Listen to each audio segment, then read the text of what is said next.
Hey guys, Kevin Fanny here and welcome to episode number 10 of I Am Video Pod. So in the last episode, it was part 1 of launch week. We were actually in front of the whiteboard. We're showing you guys everything we plan to do this week in our business regarding JV partners, customers, checklists, everything for the actual launch.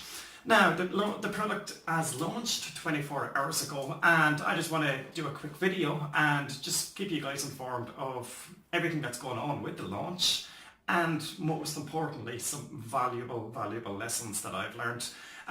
We've launched numerous products over the past few years and we actually teach product creation. Inside one of our courses, we have a checklist that people should actually run over before they actually launch the product.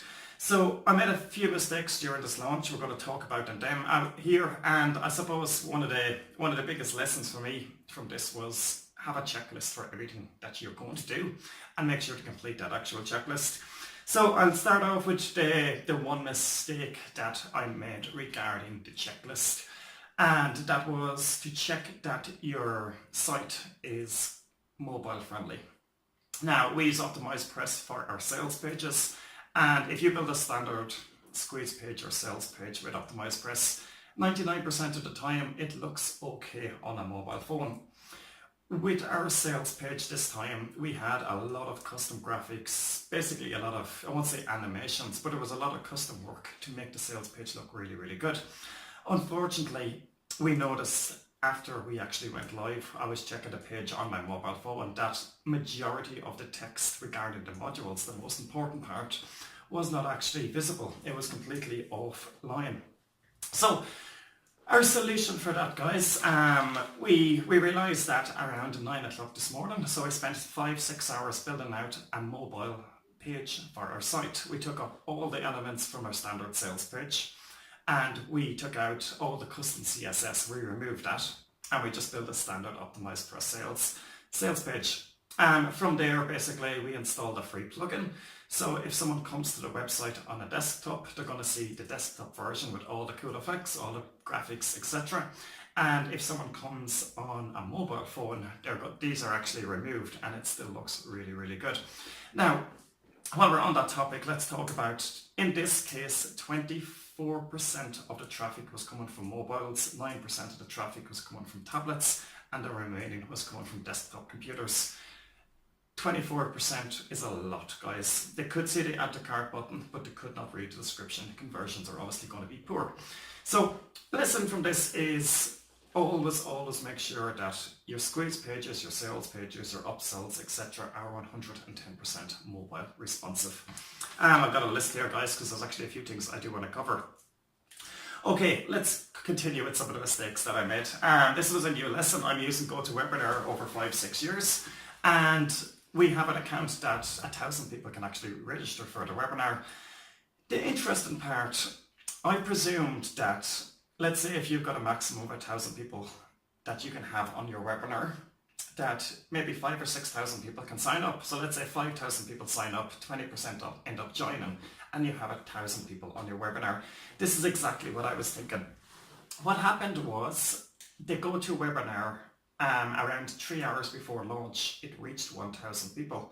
So anyone that signed up in the last 3 hours before we went live could not actually sign up for the webinar. So this was a lesson for me regarding the webinar. We pushed the webinar really hard with a lot of affiliates actually pushing the webinar as well. So if I'm going to be doing something like this in the future, I probably will not use GoToWebinar. We'll use another system that we can have unlimited attendees. Or for example, I could do a Facebook live feed. For that type of webinar, it would have worked, especially if you're going to expect it to have thousands of people signed up. Okay, on the webinar, there was another valuable lesson. The launch time was 9 o'clock Eastern time in America. And we decided we're going to have the webinar a half an hour before the launch, which is 8:30 EST. This would have suited a lot of people in Europe, but we noticed by checking out our Google Analytics that 45% of our traffic was coming from the United States. And that's, I would say 50% of my business comes from the United States, maybe 20% the UK, and the other 30% would be different places around the world.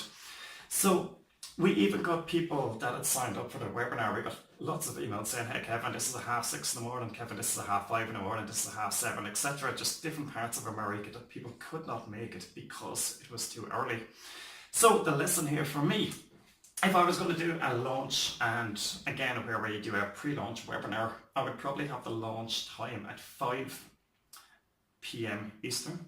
Sorry, I would probably have the launch time at 12 noon Eastern. And I would probably have the pre-launch webinar at 11 o'clock. So that means basically people in the UK, it's going to be 5 or 6 o'clock in the evening, they'll be able to watch it. And people in America, it's going to be around noon. Those available are going to be watching it. So that would be my scenario. You obviously have the option of, which I've seen people do it in the past, you would do a pre-launch webinar the night before the launch. So when people wake up the next day, they're ready to actually purchase. I think doing it before, a few minutes before the launch is actually better. So when they're on the webinar, they can come along and actually purchase the product. So, okay, that was webinar. Next lesson, split tests. JVZoo, we used this feature in the past and we used it again this time. Keep in mind the product we were selling, it was for $27. The price has now increased to $37 and the price will increase again in 24 hours. We split tested headlines, that's the easiest way to put it. We started off with a conversion of around 4.1%. We set up 7 different variations for headline split tests, just minor little adjustments. And we ended up with a winner at, I think it was 8.4%. It's dropped a little bit around it's dropped about 6.7% now. But 8.4% was the conversions. And this was actually, it was between $27 and $37 when we were testing this. So we went from 4% to 8%. That's the easiest way of putting it. That not only doubles our money on the front end product, but it probably doubles our money in the back end funnel as well. It's just, my lesson here was always be split testing your headline. Now we have found our winner at 7%. I will probably run a few more little small split tests before the launch ends, just always trying to basically find a winner. So the winning, I suppose the biggest change for conversions, which really helped and skyrocketed conversions, was actually we added a new row to the top of the page. We put in a timer. We put in the add to cart and it says price will be increasing at a certain time. So urgency was there and it worked for conversions. It's something that I've seen other people do in their launches. We usually added a timer below the video and then the add to cart. We found the timer at the very, very top of the page with the add to cart and a call to action. It works really, really well. So that was split tests. Okay, let me see what else we got. Okay, yeah, that's pretty much it. So quick numbers, guys. In the first 24 hours, we did $10,400. It's probably gone up a little bit since. Am I happy with these results? Yes, we are. We obviously would have liked to get around $20,000 in the first 24 hours, but we do believe that today we'll probably reach that number again. So it is a success in that sense.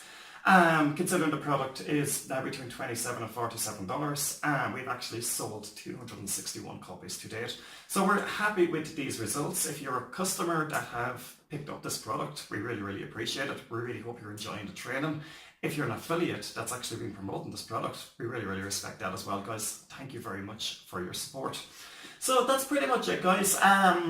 This is episode number 10 of IM Video Pod. This is part 2 of launch week. Keep in mind, you can subscribe to our YouTube channel. Online IM Support is our username, and we're going to be posting all our videos there. And you can check out all the replays on imvideopod.com. So have an awesome day, guys. Cheers.